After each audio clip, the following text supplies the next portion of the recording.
नमस्कार, मैं हूं सुशील बहुगुणा। T20 वर्ल्ड कप का फाइनल इंग्लैंड ने जीत लिया है। England T20 world cup champion भी बन गया है और आज जो मुकाबला हुआ काफी शानदार हुआ। हालांकि पाकिस्तान बहुत बड़ा स्कोर खड़ा नहीं कर पाया, 137 रन ही बना पाया निर्धारित ओवरों में, लेकिन उसके बाद पाकिस्तान ने गेंदबाजी अच्छी की। शुरू में इंग्लैंड ने हाथ खोले, लेकिन बाद में पाकिस्तान ने उन्हें दबाव में ला दिया। लेकिन आखिर के 3 से 4 ओवर में खेल पूरी तरह बदल गया और इंग्लैंड के पक्ष में चला गया। रोमांचक रहा मुकाबला। बीच में काफी लगा कि पाकिस्तान भी अच्छी चुनौती दे रहा है, लेकिन फिर इंग्लैंड उस दबाव से उबर गया और 5 विकेट से पाकिस्तान को हरा दिया। इंग्लैंड की ओर से बेन स्टोक्स और सैम करन जीत के नायक बने। स्टोक्स ने शानदार हाफ सेंचुरी बनाई, 49 गेंदों पर 52 रन, और सैम करन ने पाकिस्तान के 3 अहम बल्लेबाजों को पवेलियन भेजा। पहले बल्लेबाजी करते हुए पाकिस्तान की टीम 137 रन ही बना सकी। कमजोर स्कोर की रक्षा करते हुए पाकिस्तान के गेंदबाजों ने दमखम दिखाया, दबाव में लाए, लेकिन फिर वो दबाव बहुत देर तक टिक नहीं पाया और अंत में इंग्लैंड ने मैच और खिताब अपने नाम कर लिया। सैम करन को प्लेयर ऑफ द मैच और प्लेयर ऑफ द सीरीज चुना गया है। तो इस जीत के बाद इंग्लैंड के समर्थक कितने खुश हैं, क्या कह रहे हैं, आइए सुनते हैं। I am very ecstatic. I love England. I love Ben Stokes. I love Sam Curran. And whoa, yeah, such a good win. We can always rely on Ben Stokes to win us games. Even the Test and Headingley. Ben Stokes is just so good. He's such a good cricketer. Yeah. Yeah. I'm just so ecstatic. I'm just speechless at this stage. I'm speechless. Yeah. Shout out to the crowd, like the fans that came over here, unbelievable. To get all the internationalities over here for one big audience and one big crowd, it's unbelievable. और पाकिस्तान के जो दर्शक हैं और पाकिस्तान के जो cricket प्रेमी हैं वो काफी मायूस हुए। उनकी टीम खेली अच्छा, लेकिन अंत में दिन इंग्लैंड का था। पाकिस्तान के जो खेल प्रेमी हैं वो क्या कह रहे हैं, सुनते हैं। बड़ा अनफॉर्चुनेट था। लास्ट टाइम हम इंडिया का मैच मेलबर्न इसी ग्राउंड में देखने के लिए आए, उस टाइम भी लास्ट एंड तक हम लोग मैच जीते हुए थे, बट वो भी जीता। इस दफा हमारी बैटिंग ने हमें थोड़ा सा डिसअपॉइंट किया जाए। हार जीत होती है, वी वर वेरी स्ट्रांगली हमने मुकाबला किया, दैट्स द मेन थिंग। तो आज हमें अपनी हार में भी मजा आ रहा है। डिसअपॉइंटेड है, ऑब्वियसली होप्स हाई थी। हम लोग सोच के थे सेमीफाइनल इतनी स्ट्रांगली जीते, तो दे वो होप्स कि हम लोग इंग्लैंड को ब्रिंग डाउन कर सकते हैं, लेकिन ऑब्वियसली हमने पावर प्ले का यूज नहीं किया जैसे हमें करना चाहिए था। लेकिन बॉलर्स की पूरी एफर्ट थी, उन्होंने अपनी पूरी कोशिश की। हमने 136 को भी डिफेंड करने की कोशिश की, which is not really possible, लेकिन we still tried but we lost. और इस फाइनल मुकाबले और इंग्लैंड की जीत पर बातचीत के लिए हमारे साथ हैं हमारे स्पोर्ट्स एडिटर विमल मोहन। विमल, जिस तरह की उम्मीद थी एक दिलचस्प मुकाबला होगा, मुकाबला दिलचस्प रहा, लेकिन पाकिस्तान बहुत बड़ा स्कोर खड़ा नहीं कर पाया और अंत में रक्षा करना भी उसके लिए मुश्किल हो गया अपने स्कोर की। आप किस तरह देखते हैं इंग्लैंड की इस जीत को? देखिए, सबसे पहले पाकिस्तान की बात की, पाकिस्तान के लिए पूरे टूर्नामेंट में जो प्रॉब्लम था वो प्रॉब्लम उनको फाइनल में भी उन्होंने तंग किया। मतलब उनकी जो टॉप हेवी, जो मैं बार बार बोल रहा हूँ, बैटिंग टीम पाकिस्तान की है, बॉलिंग उनकी कमाल की रही है, इसमें कोई शक नहीं है। लेकिन जो बैटिंग है वो डिसअपॉइंट। अगर बाबर आजम को 30-32 रन बनाते हैं 114-115 के स्ट्राइक रेट से, और उसके बाद अगर पारी को आगे नहीं ले जा पाते हैं, जबकि वो उनको विराट कोहली की लीग का प्लेयर अगर माना जाता है, तो जाहिर तौर पे पाकिस्तान के लिए डिसअपॉइंटमेंट है। पाकिस्तान ने अच्छी फाइट की, अगर अच्छी फाइट की है तो बॉलिंग के बदौलत, और अगर इंग्लैंड की टीम है दोबारा जीती है, वनडे की भी वर्ल्ड चैंपियन टीम है और T20 में भी उन्होंने जीता है, दूसरी बार जीता वेस्ट इंडीज की तरफ से, तो जाहिर तौर पे इंग्लैंड की टीम, देखिए एक पूरे टूर्नामेंट में आप देखिए सिर्फ एक मैच वो हारी है, वो आयरलैंड के खिलाफ हारी थी, और एक उनका ऑस्ट्रेलिया के खिलाफ बारिश की वजह से बेकार गया था। वरना वो पूरी टीम उसने टाइम पे पिक किया है। सैम करन जो कि चेन्नई के लिए खेलते हैं, और चेन्नई की तरफ से जब वो खेल रहे थे आईपीएल में, तभी उन्होंने दिखाया था कि उनमें कितना बड़ा दम है, और हर एक फॉर्मेट में वो अच्छा खेल रहे हैं। तो जाहिर तौर पे एक बड़े खिलाड़ी, और पूरी टीम में जॉस बटलर, मतलब अब देखिए बेन स्टोक्स आखिर के समय में फॉर्म में आए और उनके दूसरे तरफ से विकेट गिरते रहे, इसके बावजूद मतलब 52 नॉट आउट रन बनाकर अपनी टीम को बाहर निकाले। मोइन अली आखिर में गिर गए थे और मैच थोड़ा एक्साइटिंग हुआ था, हालांकि तब तक मैच इनके हाथ से निकल गया था। इंग्लैंड की टीम ने दिखाया कि वो वर्ल्ड चैंपियन टीम क्यों है, और बहुत सारे रीजन है जिस लिहाजा हम लोग बातचीत कर रहे हैं सुशील सर कि इंडियन टीम के अगर पर्सपेक्टिव में बात करें, आप देखिए इनके कई सारे प्लेयर इंग्लैंड के बीबीएल में खेलते हैं, बाहर खेलते हैं, और T20 उन्होंने इस फॉर्मेट के लिए एक तरह से तैयारी की। उनको पिच कंडीशन का भी उनको फायदा हुआ है। ऑस्ट्रेलिया में कई प्लेयर उनके खेलते हैं जिसका उनको फायदा हुआ है। तो क्या भारतीय प्लेयर्स को, जैसे एक बार बात भी उठी है, हालांकि उसको लेके बहुत सारे सवाल हैं कि क्या भारतीय कुछ प्लेयर्स को या बाहर खेलने की इजाजत मिलेगी अगर हम उस तरह के प्लेयर्स तैयार करते हैं, या गेंदबाजी में किस तरह का जो कंसर्न रहा थ्रू आउट, ये सारे कई सारे सवाल हैं। तो इंग्लैंड ने दिखाया कि क्यों चैंपियन है, और उसके लिहाजा अगर भारत से रिलेटेड कई सारे कंसर्न इंट्रोस्पेक्शन की जरूरत है तो वो जरूरत है। और इंग्लैंड पर हम बात करें, इंग्लैंड की ये जो जीत है कितनी बड़ी है, और बेन स्टोक्स ने लगातार इस बार भी फिर एक शानदार मुकाबला खेला है फाइनल में। बिल्कुल, अब बेन स्टोक्स देखिए कपिल ने भी कहा था, और दुनिया के कोई सबको जानते हैं कि दुनिया के one of the best allrounders हैं। और अब देखिए उनका जो ओपनिंग मतलब कप्तान और एलेक्स फिल साल्ट जैसे बैट्समैन गिर गए, 3 विकेट उनके 40-45 रन पर गिर गए थे पावर प्ले के पहले 3 विकेट। तो पाकिस्तान लगा कि एकदम सक्सेसफुल जिस तरह की आपको शुरुआत चाहिए होती है गेंदबाजी में, उस तरह से उनको मिल गई थी। लेकिन बेन स्टोक्स उसके बाद वनडे जैसी उन्होंने पारी के लिए, ऐसा नहीं है कि रेंज में आकर उन्होंने कोई बड़े शॉट्स लगाने शुरू कर दिए, और मतलब एक छक्का उन्होंने लगाया, लेकिन मतलब आराम से जो पारी को जिसको एंकर करना होता है, जिसको संभालने की पारी कहते हैं, उस हिसाब से खेला।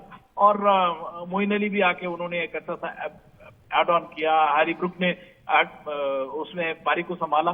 तो एक जो चैंपियन टीम का जो ट्रेडमार्क होता है कि आपका प्लान ए फेल हो गया तो आप प्लान बी के थ्रू अपनी टीम को आगे ले जाते हैं, उस तरह का उन्होंने प्लान दिखा। और जो भी टीम, जब भी हम 2007 में अगर हम चैंपियन बने हमेशा, या 2011 में वनडे में बने, तो क्योंकि आपके पास बैकअप प्लान बहुत होते हैं, मैच में जो स्ट्रेटेजी होती है वहां पे आप अपने आप को चेंज कर सकते हैं। जॉस बटलर की आलोचना हो रही थी, जॉस बटलर ने कप्तानी अच्छी की है, और जब उनको जरूरत पड़ी तब उन्होंने ऐसा खेला भी। इस मैच में भी करीब 100-150 के स्ट्राइक रेट से उन्होंने शुरुआत की, उनका प्लान फेल हो गया, 25-26 रन बनाकर आउट हुए, लेकिन बाकी टीम ने संभाला। जी, बहुत बहुत शुक्रिया विमल इस पूरी जानकारी के लिए। तो इंग्लैंड T20 वर्ल्ड कप का नया चैंपियन। और खेल के बाद अब सियासत की खबरें। दिल्ली नगर निगम के चुनाव की तैयारी में आम आदमी पार्टी और बीजेपी जुटी हुई हैं। आम आदमी पार्टी ने सभी 250 वार्ड्स पर अपने उम्मीदवारों के नाम का ऐलान कर दिया है। इस बीच आज टिकट न मिलने से नाराज आम आदमी पार्टी के एक पूर्व पार्षद हसीबुल हसन टावर पर चढ़ गए। कुछ घंटे टावर पर चढ़े रहे, बाद में बड़ी मुश्किल से पुलिस उन्हें मनाकर नीचे उतार पाई। इस टावर से उतरने के बाद हसीबुल हसन ने कहा कि कल वो अपना पर्चा भरेंगे, चुनाव लड़ेंगे। ये भी कहा कि आपके कुछ बड़े नेताओं का नाम लिया उन्होंने, और कहा कि टिकट के लिए वो 2 से 3 करोड़ रुपए तक ले रहे हैं। ये आरोप उन्होंने आपके नेताओं पर लगाया है। आप पूरे देश की मीडिया की जीत है, आप लोगों की जीत है कि जो मेरे पेपर मिल सके आप लोगों का है, और कल मैं नॉमिनेशन भरूंगा। अगर आप लोग नहीं आते, इस देश की मीडिया नहीं आती, तो आम आदमी पार्टी, दुर्गेश पाठक, आतिशी, संजय सिंह, ये कभी भी मेरे पेपर वापस नहीं करते। और ये नगर चाहते कि हमारे पास पेपर नहीं है। पूरे देश की चैनल के सामने इन्होंने दिखा दिया कि इनके पेपर इनके पास थे। दुर्गेश पाठक, आतिशी, संजय सिंह, तीनों ही करप्ट है, तीनों ने ही 2-2, 3-3 करोड़ रुपए में टिकट बेचे।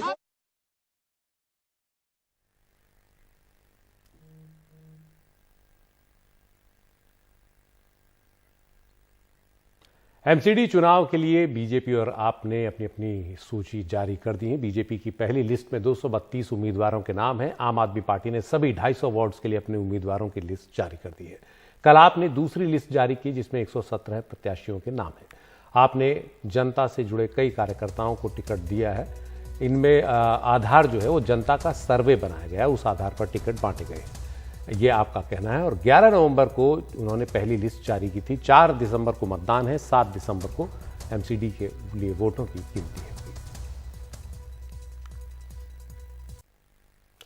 भारत और चीन के बीच सीमा पर तनाव बना हुआ है। इस बीच थल सेना अध्यक्ष जनरल मनोज पांडे ने कहा है कि चीन भरोसे के लायक नहीं है, ना उसके लिखे पर यकीन है और ना उसके कहे पर यकीन है। ये बात उन्होंने कही और ये बात बहुत अहम हो जाती है क्योंकि चीन के साथ तनाव लगातार बना हुआ है। 16 दौर की बातचीत हो गई है, हालांकि 16वें दौर की बातचीत में कुछ हल निकला, लेकिन अभी वो स्थिति नहीं आई है जो भारत चीन से वापस बहाल करने को कह रहा है। पूर्वी लद्दाख में भारत और चीन की सेनाएं अब भी आमने सामने हैं। लाइन ऑफ एक्चुअल कंट्रोल यानी एलसीए पर हालात अब भी नाजुक बने हुए हैं। दोनों देशों के बीच 16वें दौर की बातचीत के बाद सैनिकों को पीछे हटाने पर सहमति तो बनी है, लेकिन भरोसा अभी तक नहीं बन पाया है। इस बीच लद्दाख के दौरे से लौटे थल सेना अध्यक्ष जनरल मनोज पांडे ने यह बयान देकर सबको चौंका दिया कि चीन भरोसे के लायक नहीं है। उसके नेचर और कैरेक्टर में भरोसा शब्द है ही नहीं। In a single sentence, if I were to describe, I'll say the situation is stable but unpredictable. अगर मैं एक लाइन में कहूँ तो सिचुएशन स्टेबल है लेकिन अनप्रेडिक्टेबल है। आप तो जैसा कि जानते ही हैं कि दोनों देशों में बातचीत चल रही है। ये बातचीत की वजह से ही हम 7 में से 5 मुद्दों में रेजोल्यूशन ला पाए हैं। सेना प्रमुख ने कहा कि चीन से निपटने के लिए एक ही रणनीति काम करती है कि उसके कहे पर नहीं, उसके हरकतों पर नजर रखें। दिल्ली में चाणक्य डायलॉग्स को संबोधित करते हुए सेना प्रमुख ने चीन से लगी सीमा पर बुनियादी ढांचे को मजबूत करने पर जोर दिया। कहा कि चीन से लगी सरहद पर हालात स्थिर जरूर हैं, लेकिन अनप्रिडिक्टेबल है, यानी कब क्या हो जाए कहा नहीं जा सकता। इस बीच सेना को उम्मीद है कि चीन से अब जब 17वें दौर की बातचीत होगी तो वो डेमचोक और देप्सांग जैसे तनाव वाले इलाके पर केंद्रित होगी, ताकि सीमा पर शांति और विश्वास का माहौल कायम हो सके। चीन ने अपनी हरकतों की वजह से हिंदी चीनी भाई भाई की नीति को भारत चीन बाय बाय में बदल दिया है। हालांकि भारत को अब भी बातचीत की नीति पर भरोसा है, इसलिए उसने अपने दरवाजे खुले रखे हैं। नई दिल्ली से राजीव रंजन, एनडीटीवी इंडिया।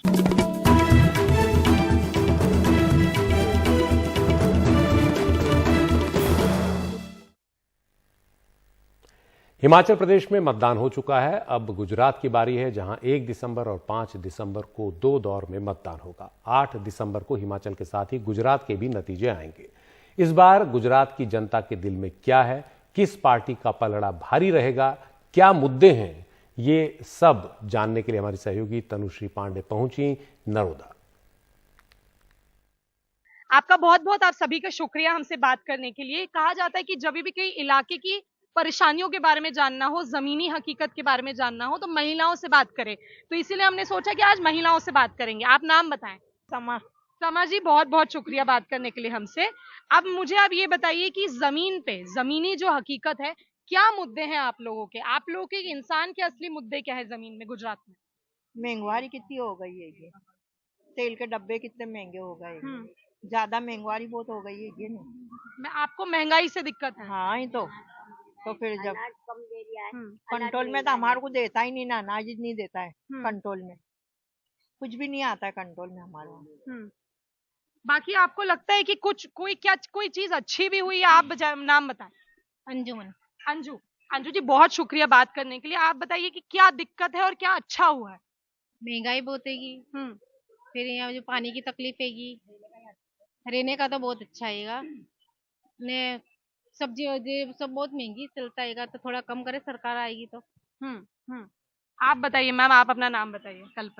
कल्पना जी, आप मुझे बताइए कि यहाँ के क्या मुद्दे। अच्छा, सबसे एक जरूरी बात जो मैं आप सभी लोगों का शुक्रिया भी करना चाहूंगी, और एक बहुत मुझे खूबसूरत बात यहाँ की लगी कि हम लोग जब बाहर रहते हैं, जो लोग गुजरात से बाहर रहते हैं, उन लोग को लगता है कि यहाँ पे काफी दिक्कतें होंगी, हो सकता है 2 समुदाय के बीच में, पर जब मैं यहाँ खुद आई हूँ, मैं देख रही हूँ ऐसा कुछ नहीं है। सब लोग साथ में मिलजुल के खुशी से आप लोग रह रहे हैं। तो आप लोग हमेशा से सब लोग हमेशा से सब साथ, कोई यहाँ पे कोई कभी दिक्कत नहीं है? नहीं, कोई दिक्कत वाली बात नहीं। कोई यहाँ पे कोई जाति वाती नहीं, कोई प्रॉब्लम नहीं, सब मिलकर। क्या बोल रहे हैं? थोड़ी भी प्रॉब्लम होती है तो मिलिट्री तुरंत आ जाती है। हाँ, तो आप लोग अपने में संभाल लेते हैं? हाँ, संभाल लेते हैं और मिलके रहते हैं सब। आप लोग हाँ, सब मिलके रहते हैं, तो ये तो बहुत खुशी की बात है। तो ये भी एक मैसेजिंग है बाहर जो लोग देख रहे हैं इस वक्त ये प्रोग्राम, उनके लिए भी है कि किस तरह हिंदू मुस्लिम सब लोग मिलजुल के रहते हैं। हाँ, सब मिलजुल के रहते हैं मैम।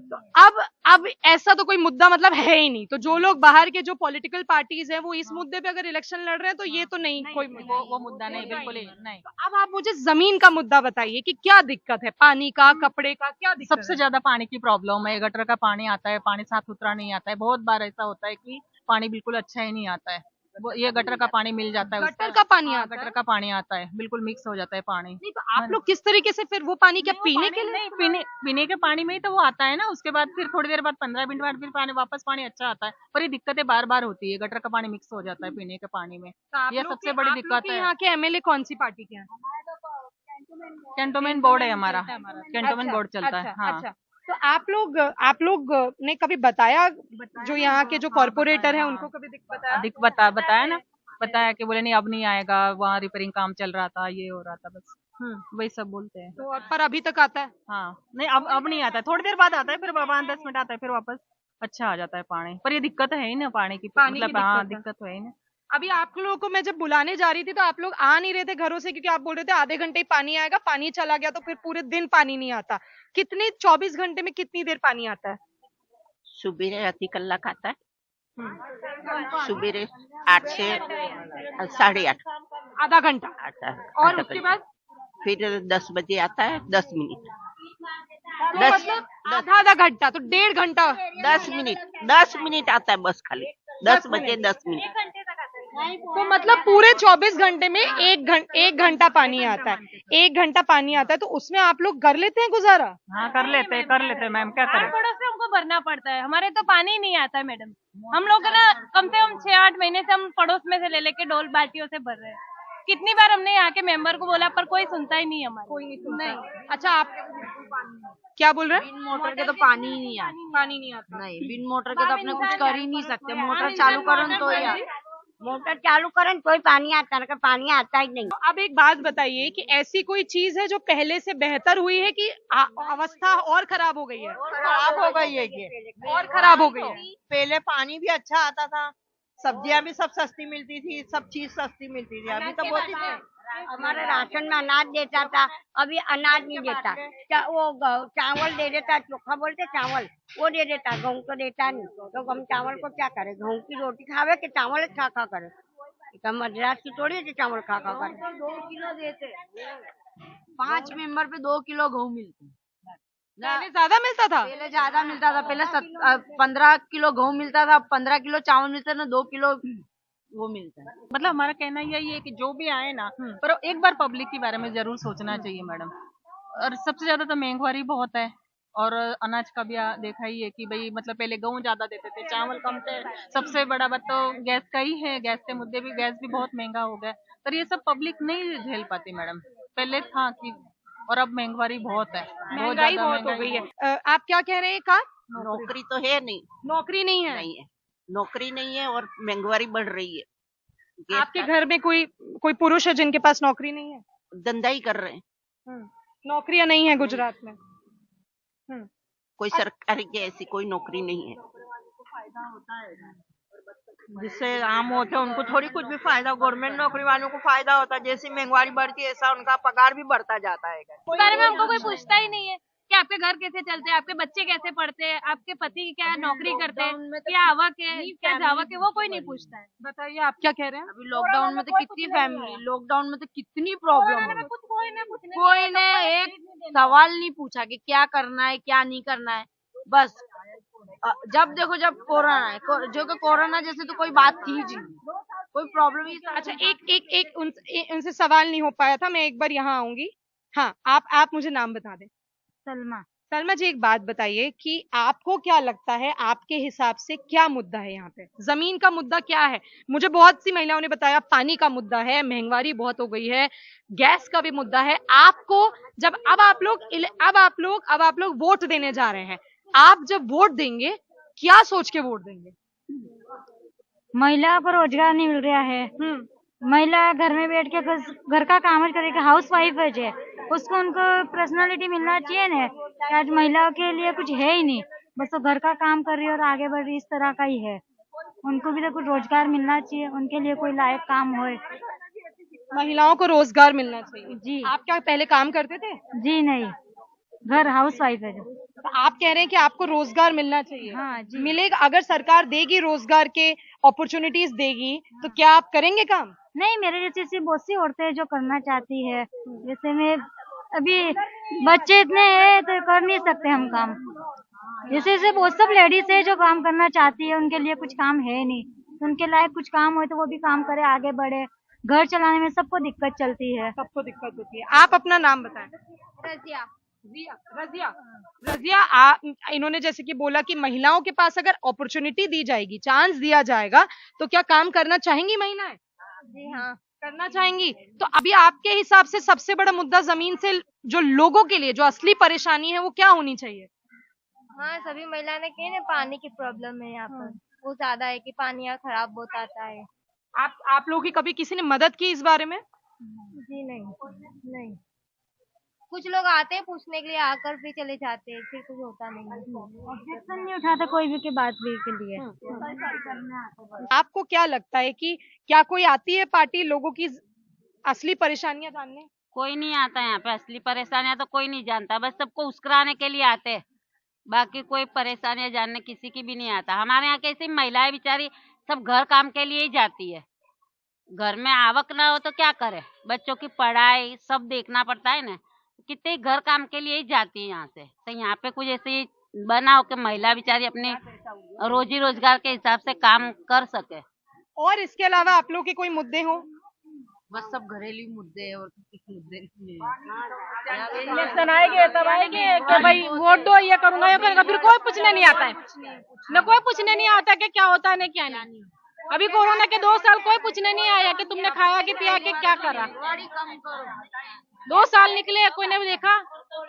यहाँ के मेंबरों ने करा अपने, कोई दूसरा नहीं आया कि क्या होता है क्या नहीं तुम्हारे कोरोना के, खाया कि पिया कि क्या नहीं क्या हुआ। कोरोना के 2 साल निकले। प्रॉब्लम ये है कि महंगाई बहुत है, यहाँ के स्टेट की प्रॉब्लम है। यहाँ के एमएलए कोई नहीं आया पूछने कोरोना के 2 साल में कि जनता क्या करती है, क्या खाती है, क्या पीती है। क्या अभी वोट आएगी तब आ जाएंगे, रोज आएंगे हमको दो हमको दो हमको दो। महंगाई, औरतों के लिए रोजगार का एक समाधान, और मेरे ख्याल से पानी का मुद्दा है। हाँ, पानी का। बाकी यहाँ एक और बार, क्योंकि ना ये ऑडियंस को जानना बहुत जरूरी है कि जो बाहर जो परसेप्शन है लोगों का, ऐसा कुछ नहीं है कि यहाँ कोई लड़ाई है हिंदू मुस्लिम, बिल्कुल नहीं, ऐसा कुछ नहीं। जैसे सब मिलकर रहते हैं, सब मिलकर रहते हैं। आप लोग मुझे एक बार बता दें कि यहाँ भैया कोई मुद्दा नहीं है यहाँ पे। आपका नाम क्या है? ज्योति शर्मा। ज्योति शर्मा। और आपका नाम क्या है? परहीन बानू। मैं मुसलमान हूँ, ये हिंदू है, यहाँ पे कोई मुद्दा नहीं है। मुसलमान हिंदू का तो बिल्कुल नहीं है। जो ये सब पार्टी बताते ना, ये तो सब गलत है।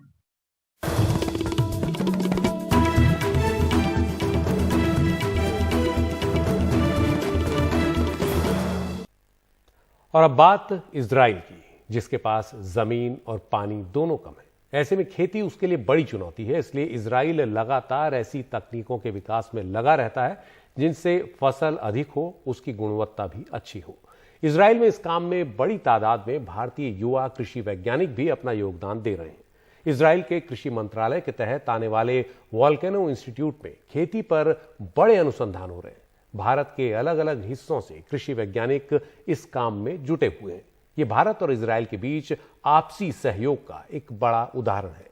ये फल फूल से लेकर सब्जी और अनाज तक हर विषय पर काम में जुटे रहते हैं ये वैज्ञानिक। हमारे सहयोगी उमाशंकर सिंह ने तेल अवीव में कार्यरत इन भारतीय युवाओं से बात की।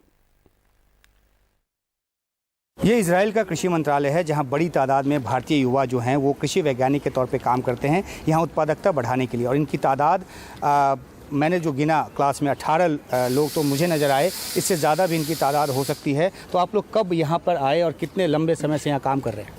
जी सर, मेरा नाम अर्चित सूद है। मैं पिछले 2-2.5 साल से यहाँ पे काम कर रहा हूँ और मेरा काम जो है, जो पर्यावरण के जो स्ट्रेसेस रहते हैं उनका जो ऑर्नामेंटल प्लांट्स पे क्या इफेक्ट है उस पर मैं काम कर रहा हूँ बेसिकली। जी, और आप कहाँ से हैं और आप क्या काम करती हैं? मैं बबीता जहांगीर, मैं राजस्थान से हूँ और मैं साइक्लोन फोरकास्टिंग से रिलेटेड काम करती हूँ कि जैसे ओशन पैरामीटर है वो कैसे प्रेसिपिटेशन को इंक्रीज कर सकते हैं और उन सब पे। तो जी, आप कहाँ से हैं और आपको क्यों लगा कि यहाँ के काम करना चाहिए? मैं अनीता हूँ, मैं हिमाचल पालमपुर से हूँ और एग्रीकल्चर के लिए इजराइल बहुत वर्ल्ड वाइड नोन है और यहाँ की टेक्नोलॉजी सबसे ज़्यादा ही फॉलो की जाती है एग्रीकल्चर इंप्रूवमेंट के लिए जी। तो इसलिए हमें लगा काम करती है। मैं यहाँ पे हम लोग 2 प्रोजेक्ट पे काम कर रहे हैं। मेन एक फर्स्ट की ऑर्नामेंटल्स के जो प्लांट्स हैं उनकी खुशबू किस तरीके से बढ़ाई जाए, सेकंड जो फंगस जो कि पूरे क्रॉप्स को हार्म करता है उसको किस तरीके से रोका जाए बिना इंसेक्टिसाइड और पेस्टिसाइड यूज़ किए। तो जाहिर सी बात है कि इजराइल के पास ज़मीन कम है, पानी नहीं है और ऐसे में उत्पादकता बढ़ानी है और इसमें ये खुशबू बढ़ाने का भी काम कर रही हैं। आप कहाँ से हैं और आपके यहाँ योगदान क्या है? मैं सोनिका पांडे हूँ और मैं जौनपुर से हूँ, जौनपुर यूपी से हूँ।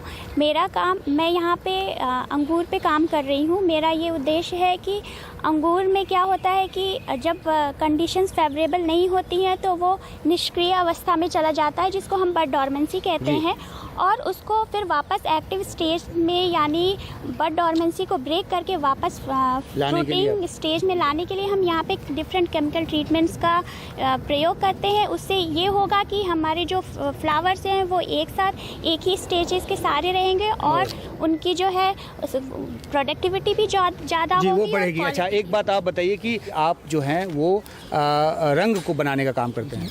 ये नहीं मैं जी क्या मेरा नाम पंकज त्रिपाठी है। मैं सिद्धार्थनगर उत्तर प्रदेश से हूँ और मैं यहाँ पे जीन एडिटिंग टेक्नोलॉजी मेथड से ऑर्निथोगैलम डूबियम जो यहाँ का फ्लावरिंग प्लांट है उसके ऊपर काम कर रहा हूँ। रंग बदल, डिफरेंट कलर, उसकी फ्लावर डिमांड ज़्यादा है यहाँ पे जी, तो उसको और लिमिटेड फ्लावर्स कलर अवेलेबल है यहाँ पे, तो उसको डिफरेंट कलर चेंज करने के लिए हम gene editing technology method use कर रहे हैं। तो आप लोग जो यहाँ काम कर रहे हैं क्या वापस भारत जाके भी जो आप सीख रही हैं उसका इस्तेमाल हो पाएगा?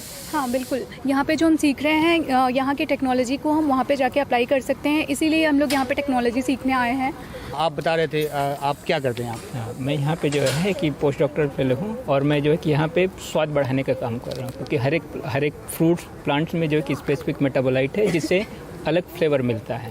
मैं आलू का, प्याज का, सबका स्वाद बढ़ाते हैं किसका? अभी मैं जो है कि आलू और जो है कि ब्लूबेरी का स्वाद बढ़ाने के लिए काम कर रहा हूं। देखिए यहाँ पे सब लोग एक साथ इकट्ठा हो जाइए। यहाँ पे आपस में ये लोग जो मिलकर काम कर रहे हैं उसमें उत्पादकता से लेकर रंग से लेकर और स्वाद तक सबको बढ़ाने की कोशिश तकनीकी के जरिए यहाँ पे की जा रही है और इसलिए चलते चलते हम कहेंगे कि ये इजराइल है, ये हम हैं